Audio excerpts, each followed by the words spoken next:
Hey folks, so in this video I will guide you through how to fix WSL network location not showing after Windows update.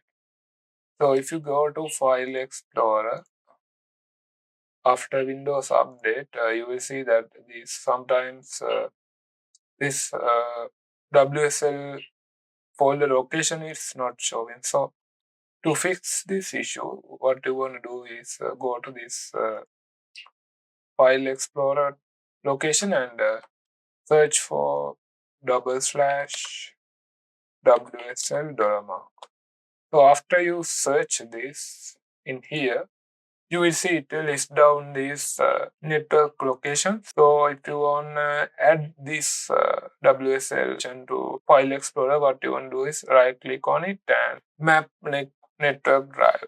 And it will show you the options the drive letter you want to add. So add any letter you want and make sure to check this if you want to reconnect this drive when you are signing into Windows again. That's it. So after that you can click on finish. So I already added it, so I'm not going to click on finish.